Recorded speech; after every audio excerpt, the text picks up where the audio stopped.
Aaliyah.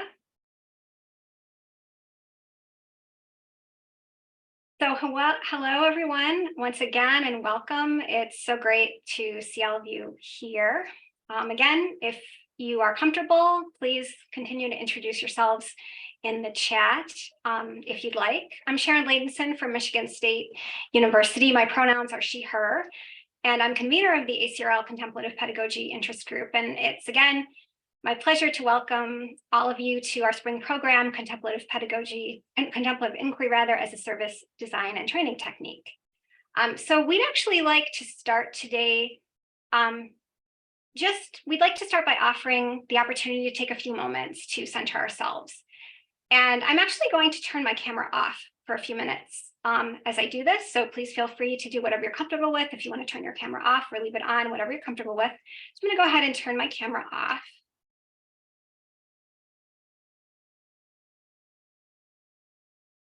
And we carry a lot of tension in our shoulders. So if you'd like, just close your eyes, do a few shoulder rolls.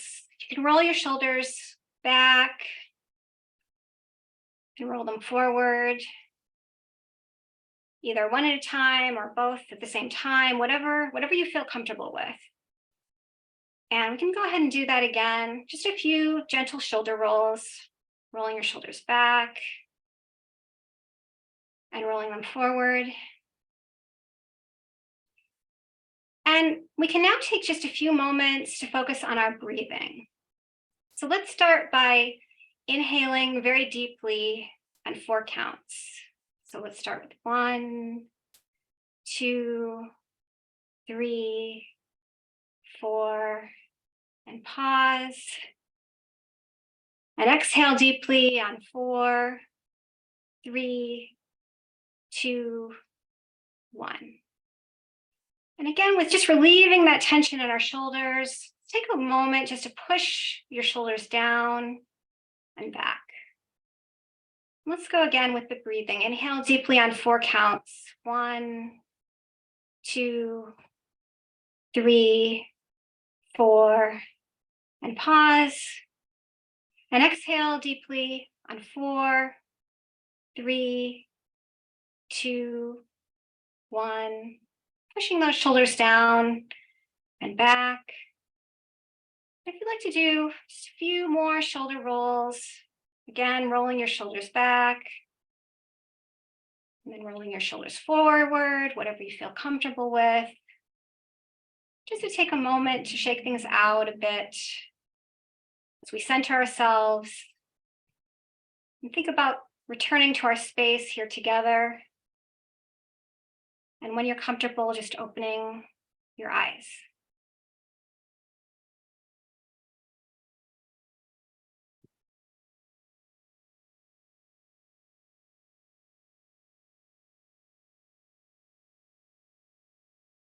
Thank you so much, everyone, just for that collective moment, just taking that moment to center ourselves, being together. And at this point, it is my pleasure to turn things over to our very esteemed outgoing convener, Madeline Charney, who will be sharing some information with all of you about the ACRL Contemplative Pedagogy Interest Group. Thank you, Sharon. Welcome, everybody.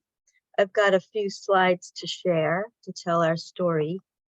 So you've met Sharon, and like she said, I am the outgoing convener. Sarah Paramore, our incoming convener, wasn't able to join us today, but I'm very excited because I see Paulina in the audience, and she's going to come in July. So you'll see some more names in a moment.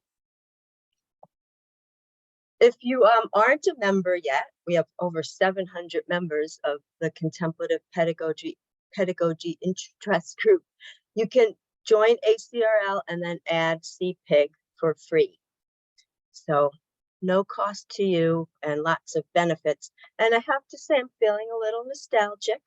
This is the end of 3 years. It's been really an honor, and we need each other. We're facing really challenging times in a time of polycrisis, of a pandemic, climate chaos, social unrest, systemic injustices. these kind of communities are rare and very precious. So I truly am honored to have been a part of it, and I will stay involved. And if you haven't had a turn as an officer, as one of these conveners, I highly recommend it. It's a light lift. We have fun together, and we can walk this labyrinthine path of life together. So I'm available too if you ever want to say hello and ask me about my experience as part of this team. And to stay in touch, we have a Connect community and also a email list. So there's lots of ways to be in touch besides with the three of us. And a little bit of history. We started in 2016. Here are the names of our first conveners. And then you can see everybody who has stepped in and rotated through and collaborated. It's really been a joy. And that's all I had for you today. So pass it over straight to Laurel.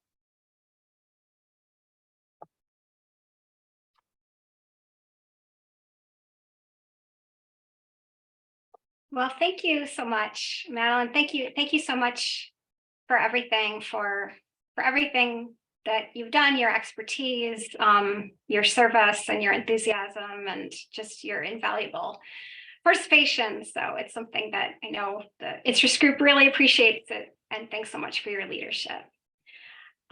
So now we will go into our program, and I will share some brief introductory comments about our speaker today, Laurel Whisler. We're just so excited to have Laurel with us today. Laurel is director of the Edens Library at Columbia College. Her previous position as Associate Dean of the Library Learning Commons at Bristol Community College followed nearly 10 years at the Academic Success Center at Clemson University. And with a colleague, Laurel developed a framework for collaborative self-directed learning, which includes contemplation as a significant component.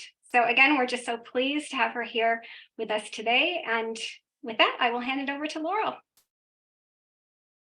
Thank you so very much. Let me get my slides going and assure you that in addition to academic success work, I have an extensive background in librarianship. I had 15 years of a career before the 10 years at Clemson. So I can speak library talk and student success talk and enjoy the intersection of the two. So thank you so much for the opportunity to share with you.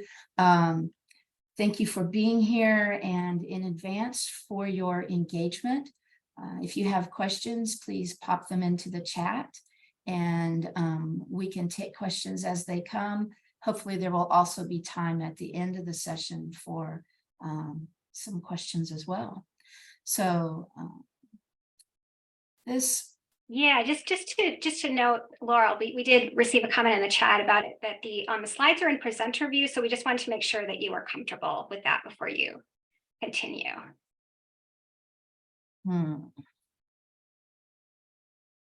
Let's see.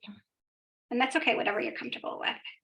Yeah, I think they should be in the other view. So yes, slideshow is probably what it says.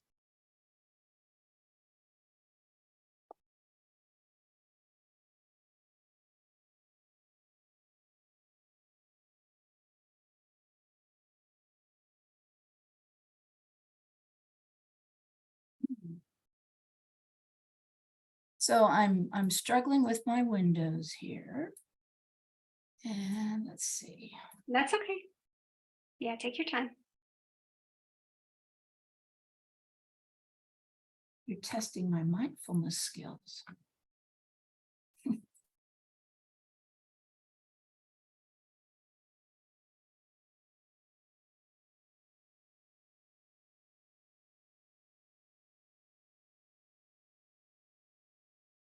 Is this better?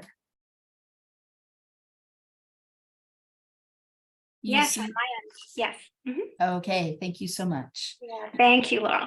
You'll enjoy this a lot better. So just an overview of the session.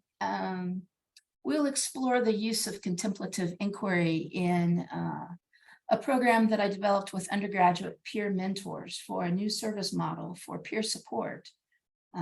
We'll look at how this example can be used in a library setting, and then do a brief contemplative activity ourselves here to explore contemplation to support service design and training from a library perspective.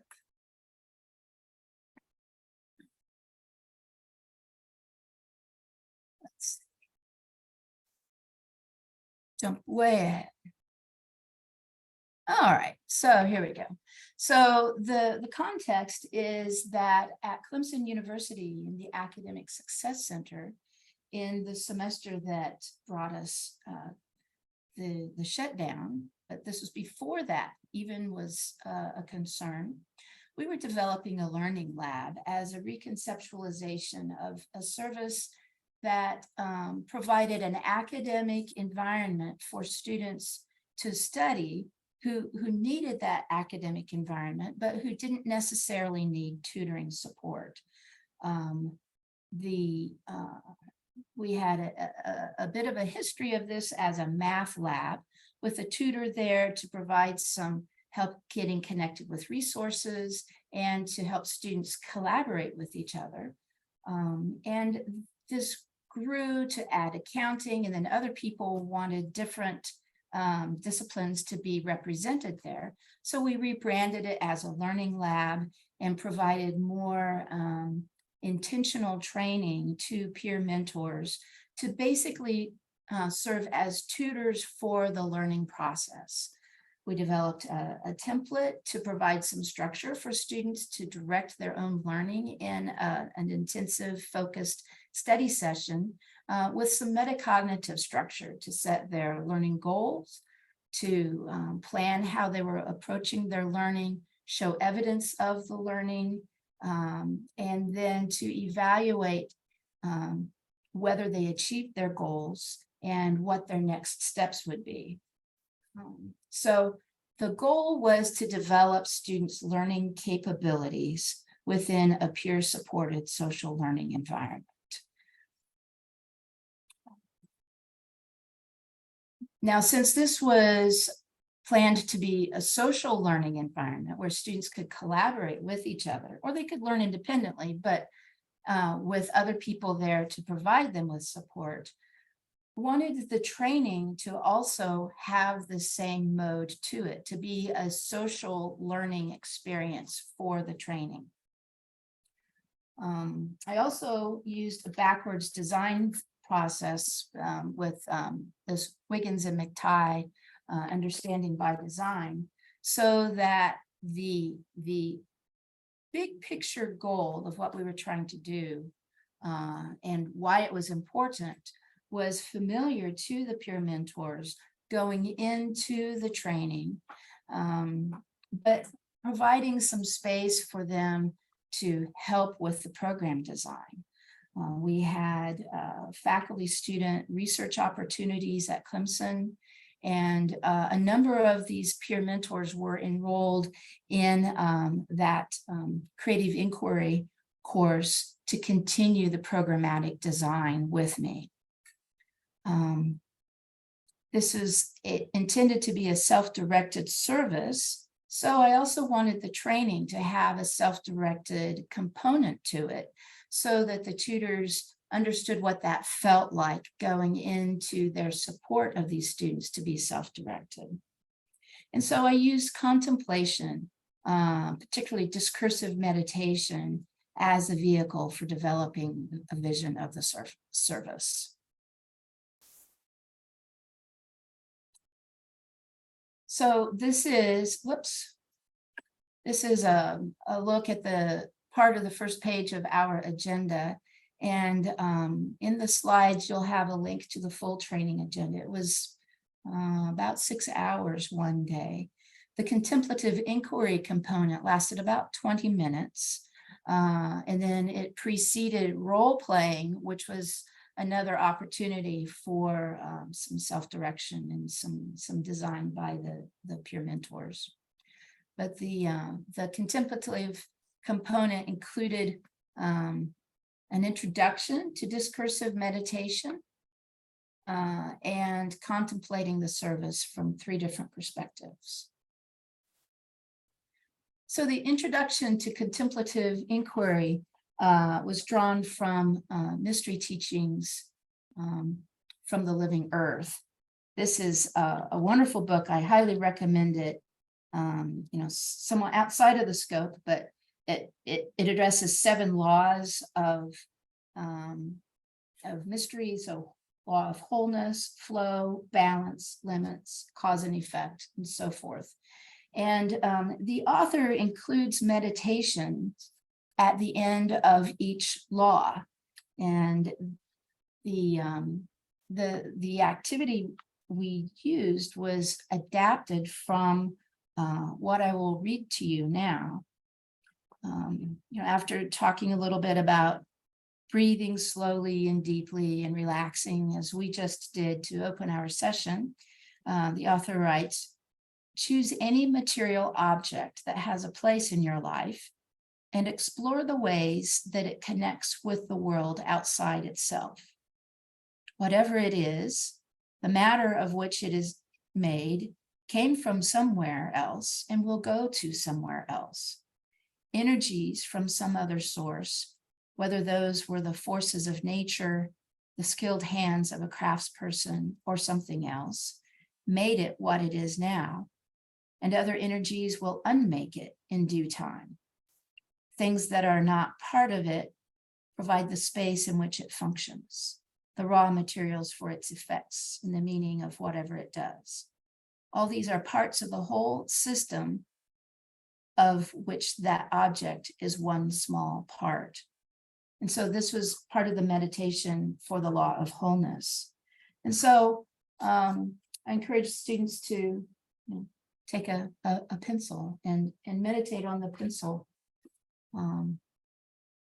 starting with just studying the pencil, becoming very familiar with it, deconstructing it perhaps, and then thinking about each component part and how it got there, what it is, how it was constructed, and so forth. This really stretched their minds. I think they thought it was perhaps not successful, but that's okay because it got them started thinking in a different way. So from there, in the training, we envisioned the service model from 3 different perspectives. So I asked the peer mentors to contemplate what the new service would look like from this perspective of students who participated in learning in that space. So I asked them to think about who's there, what courses are they in? What has their interaction been with the Academic Success Center before?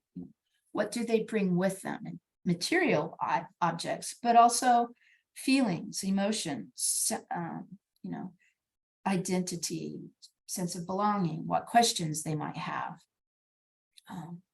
what comfort level they might have when they arrive. Gave them, a few minutes, 2 or 3 minutes to contemplate that. And then I asked the peer mentors to shift their perspective and to contemplate themselves in this space, providing that support. So what are they doing? How do they interact with each other and with the students? What resources are in the room, either physically in terms of handouts, markers, or whiteboards to support the work, or online resources? How did they feel coming into the space? How did they feel supporting the students? Imagining even an engagement with the student. Did they feel, what questions did they have, or what information would they need to feel comfortable as providing service confidently? And then finally, I asked them to shift perspective again and imagine the service from the perspective of me as their supervisor. What would they imagine I would expect to see from them. What would I expect to see from the students who are engaging in this service? And I had worked with them before, so they had some idea of what I might expect. But the goal was to help them think prospectively into what this service might be, both from a design perspective and to inform what questions they might have, or where areas where they would need to have some training to support them. And this was all done in a room together, seated around the table, and these folks had all worked together in a different service area, so they knew each other and they were comfortable with each other, and they knew that each of them brought expertise in providing learning strategy support. So I kept a journal almost daily in that role. And this is an excerpt that I'd like to read to you. And as I've been talking about the students as peer mentors, in that service, we called them peer learning consultants. So I asked the students to, hold up their hands and show me the number of fingers, from 0 as no enthusiasm and comfort to 5 is high. One was a 2 out of 5, so low on enthusiasm and comfort with contemplation. Someone said contemplating the pencil felt uncomfortable. Others really liked the contemplation on perspectives on Learning Lab, what a participant's experience might be like, a peer consultant's, and my expectations. It was a powerful experience of another way of knowing. One peer learning consultant said he thought about things in ways he never would have before.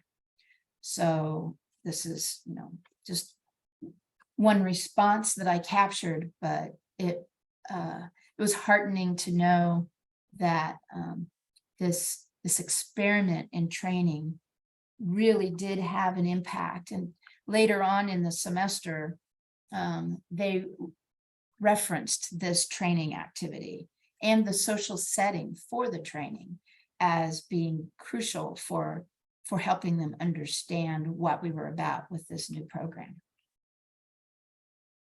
So why don't we give this a try? We'll do 2 activities, and I'll give you about 5 minutes for each of the activities. And the first would be contemplation for program design. And I have a number of questions that I'll put on the slide to guide your contemplation. And for heaven's sake, you don't have to go through all of the questions. The idea is to take some time and use the experience to go deeply into the questions and let your imagination help you with the cognitive work of thinking about a program. So if you might take a minute to imagine a new program or service initiative at your library. If you don't have anything in mind, you can help me with something that we are doing, which is changing the role of our circulation desk workers from paid to study and support students with password problems, IT support, to becoming foundational level peer research consultants. So hopefully you're ready, and we'll give it a go. So this is for program design. So gather a new service in your mind, imagine it running and in place, and pick a couple of these questions to contemplate, and I'll watch the time for us. for 5 minutes.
About 30 seconds, so you might wrap up your contemplation.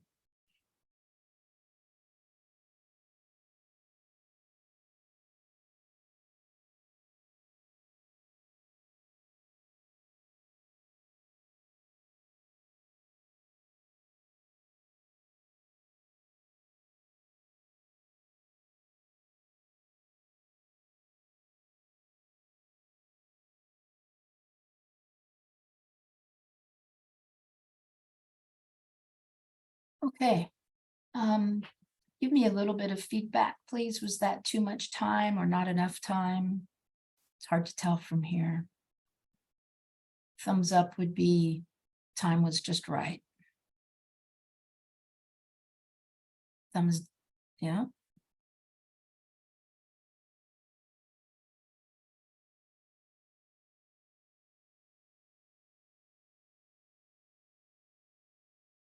I see a few thumbs up. Okay. All right.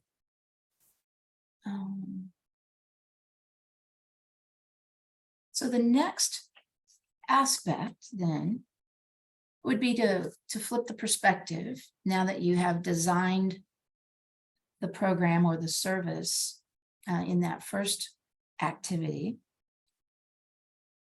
Imagine that same program or service from the perspective of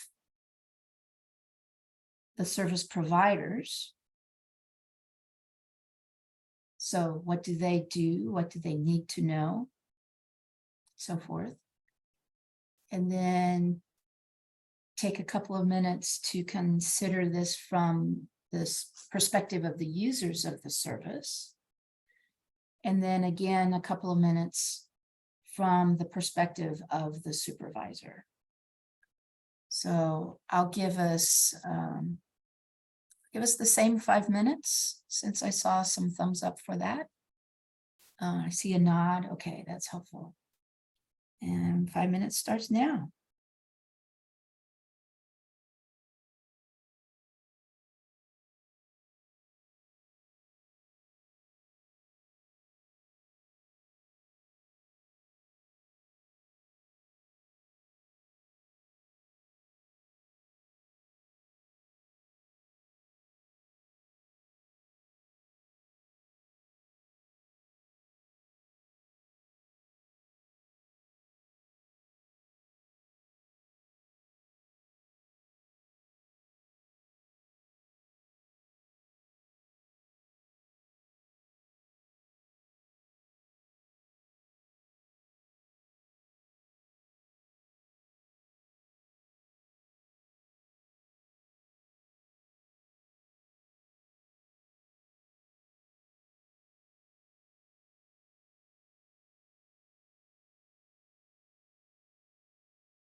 30 seconds.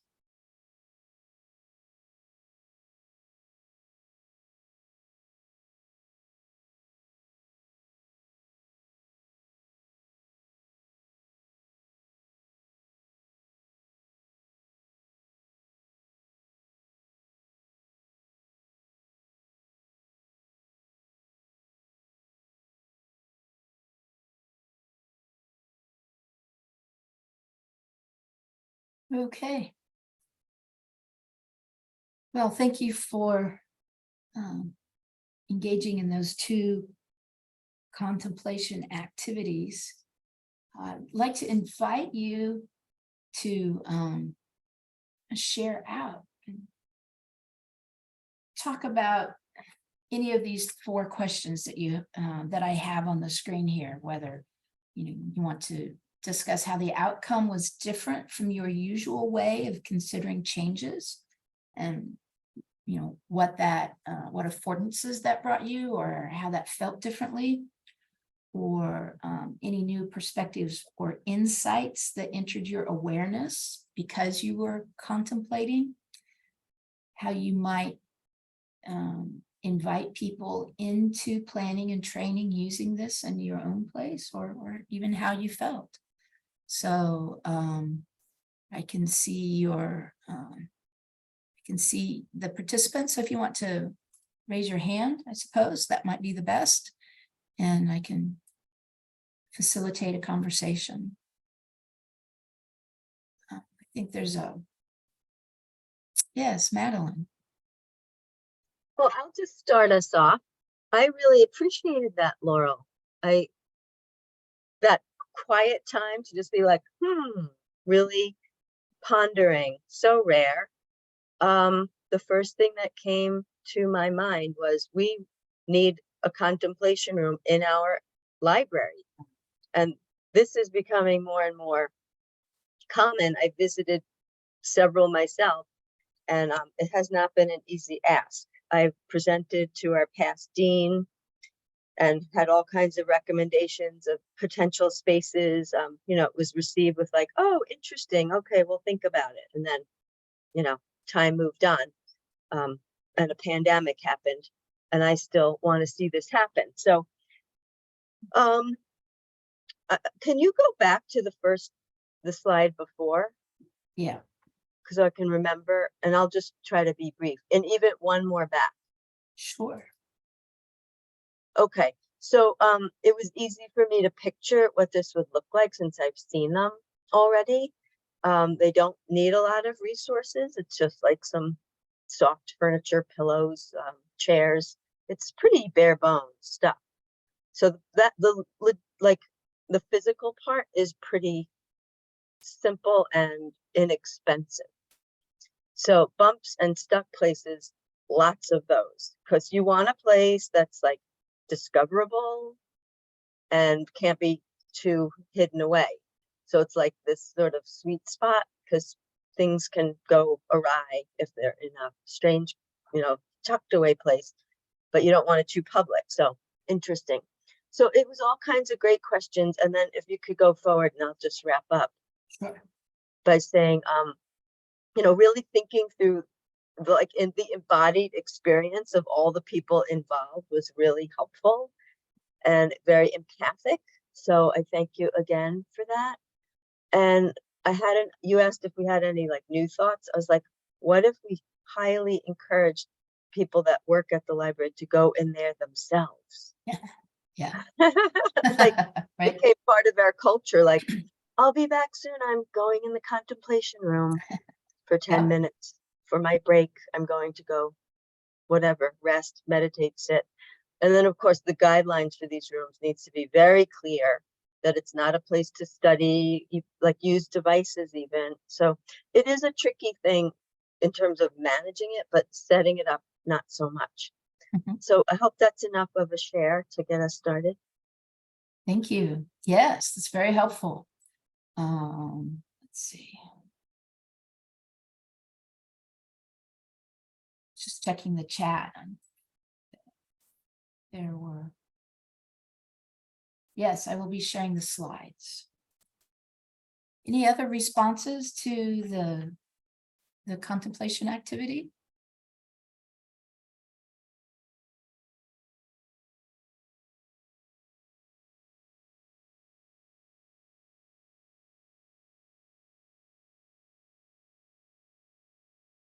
Yes, Jean. Thanks. I particularly like the element of thinking about bumps in the road, because I don't like to be like, oh, it's not going to work because glass half full reason A. But I think to think about the bumps in a road could really, as part of the design, can really help you create something that functions well and with everyone in mind and for diverse experiences. So thank you for that. These questions were helpful. Oh, you're welcome. Knowing what those bumps might be as you're considering the design can also help with the training, right? So you understand that snogging might be a potential enticement of a meditation room that maybe is tucked away and quiet and not particularly accessible. Then you can work with staff to kind of train them what to look out for and think, as Madeline has, about the importance of the guidelines, for sure. So thank you. Julie says, "I don't have a microphone, but this process felt less stressful than our usual planning. Interesting. Felt like we had time to consider possibilities instead of just hurry up, this report is due tomorrow." Gosh, how often do we not have space for the kind of purposeful thinking that we need to do? So thank you for that comment, Julie. Anyone else? Another chat. This is Lauren Tubbs, also isn't able to speak on the Zoom. She's at the information desk. She says, I'm assuming, yeah, they. I really did enjoy the process. I'm revamping my student worker program here at the library into more of an internship structure with an emphasis on soft skills rather than pay to study that I stated. This has helped me slow down and tackle this reimagining one step at a time. Excellent. Thank you for that comment as well. Cindy says, I like the way the questions take angles into consideration. Thank you for that feedback. I would say that's kind of an outgrowth from this mystery teachings from the living earth, because flow and balance, limits, causes and effect, planes, and even evolution are helpful ways of thinking about programs and services. What do we do if we have too much of a thing? So I highly recommend this book. And the bibliographic information is in the slides, which I'm sharing. Wendy says, I'm at East Tennessee State University. This is a note from Madeline. Planning to send out a survey with meditation spaces to see where others are with implementing them. Excellent. Well, I want to open up our space. Oh, wait a minute. There are the resources. Give you a minute if you even want to do a screenshot of them before you get the slides. I have not read the contemplative practices in higher education cover to cover, but it is a really good, handy handbook for using contemplative practices in various settings and situations. And so I do still highly recommend it. And Arthur Zients, who is the author of Meditation as Contemplative Inquiry, helped with the foreword, and Parker Palmer contributed to the book as well. So let me ask if you have any questions, and for the good of the order, for sharing with, a question that other people might have as well.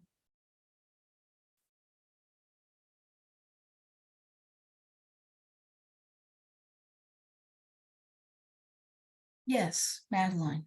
Well, since you mentioned Arthur Zions, I'll make a quick promo that he and his many colleagues will be at UMass Amherst on Saturday, June 17th, for the last in a series of these Arthur Zions lectures that have happened through the Contemplative Mind Institute. So I'm going to put a link in the chat, and if anyone is feeling inclined to take a trip to beautiful Western Massachusetts, we're hosting an in-person contemplative pedagogy event.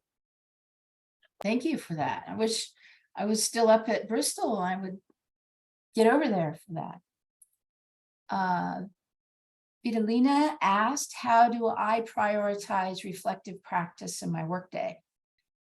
Says I lose sight of time and the forest for the trees. That's an excellent question. When I am on my stride, I journal.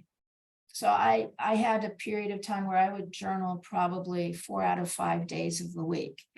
And sometimes I journal for half hour, 45 minutes. And that was a way for me to kind of, I don't know, contemplate, but with a tactile part to it. It's hard to sometimes just sit still and think, but if I'm typing, I can type fast enough that I can do almost stream of consciousness conversation with myself in my journal. And I find that this is going to sound very strange, but I do a lot of contemplation in my dreams. So I'll wake up in the morning and I'll have been dreaming about something related to my work, or my dreams have kind of cleared out of space so that as I'm getting ready for my work day, or just kind of lying in bed saying, do I have to really get up now? I have these kind of thoughts of clarity that just kind of manifest in my consciousness, and that's what I need to do. And so I need to pull these things together, and I need to talk to that person, and here's a big question we need to consider, and these resources, or whatever. It just becomes part of my morning routine. And then I've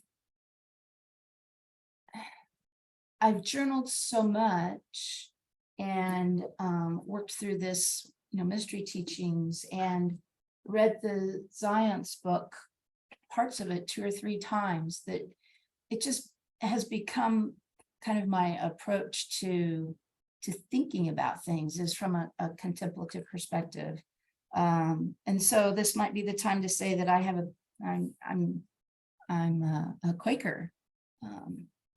At least in my background, I'm not active currently, but if you know much about Quakers, historically, at least one branch of Quakers worships in silence and silent contemplation, and a corporate gathered meeting, waiting to listen for the spirit to provide messages through offerings that people would say, or prayers they might voice, or songs they might sing. And we have a tradition called Advices and Queries, where we have a number of questions that at each month's business meeting, we would consider a different query that is intended to guide our thinking and contemplation in an ethical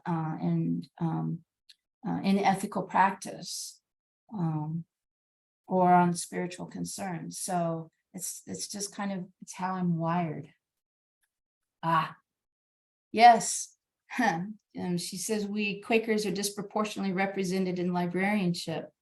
Earlham alumni as well. I don't know if that's where you went to college, but that's where I went to college.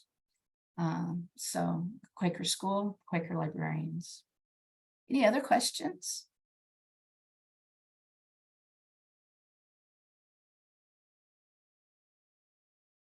Thank you for the link there. Yes, Sharon. Yes, thank you so much, Laurel, for everything, for sharing this information and guiding us through this practice. One thing that occurred to me was thinking about, because this is just so valuable in terms of approaching the service design in a very intentional and contemplative way. And I was wondering, with the work that you did with the undergraduate peer mentors in this process and the new service area, whether there was anything that maybe they did differently, you know, that you can think of, like, or that in terms of the service itself, like the service area, if that contemplative process, like how it might have changed outcomes in some way. Interesting.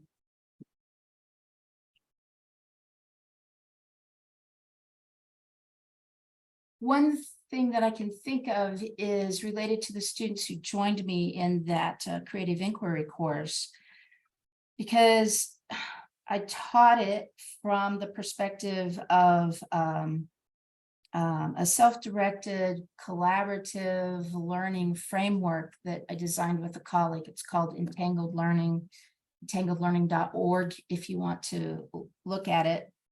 But part of that learning framework is includes journaling, and then developing an e-portfolio and setting one's goals for learning, setting one's goals for developing a practice. So as the course met, the members of the course brought in readings to share, and we had discussion of those, and they developed their own processes that they wanted to bring to developing the service. So a couple of them got together to plan some assessment. Somebody planned a new handout, or like a flow chart for approaching questions about the learning. And they would bring their questions into the class. So I never really knew from one week to another what exactly we would talk about in class, but we left each class very energized because I was able to respond to their questions and get them engaged in activities. But all of that is kind of framework for saying that their journals were highly important. And we set up the journals in a shared Google space so everybody could see each other's journals. And part of our practice was to read and comment on each other's journals. And so journaling as contemplative practice in this course setting was amazing. It gave students an opportunity to say things like, you know, I had this really big screw up and Laurel was there to see it. And, you know, they responded to how I kind of shepherded him through that in a way that protected his standing, but drew him into thinking differently about his approach. And that opened space for him to be a little bit vulnerable, and for other members of our class community to say, oh, it was, you know, I'm so glad that happened, or I'm so appreciative of how you handled that, and you're doing a really good job, and don't beat yourself up about it. And it was that through those collaborative commentary in the journals, we were able to kind of develop the learning and continue the learning outside of the class time. So I would and I think the service area itself felt very contemplative, in that there was just this kind of pregnant pause, if you will. People could come in and it felt like something should be happening.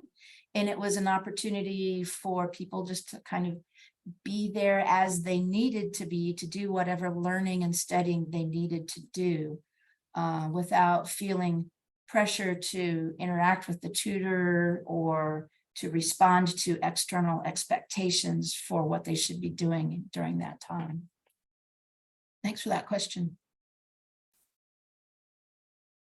Yeah, thank you. Thank you so much for that response. It's really wonderful to learn more about the impact on student learning and how the students were learning from each other, and just the experience of cultivating a space, a learning space that's where people can be very authentic in a very meaningful way, and how that ultimately shaped this space within the library, to be an inclusive place as well. Yeah, no, so thank you very much. You're welcome.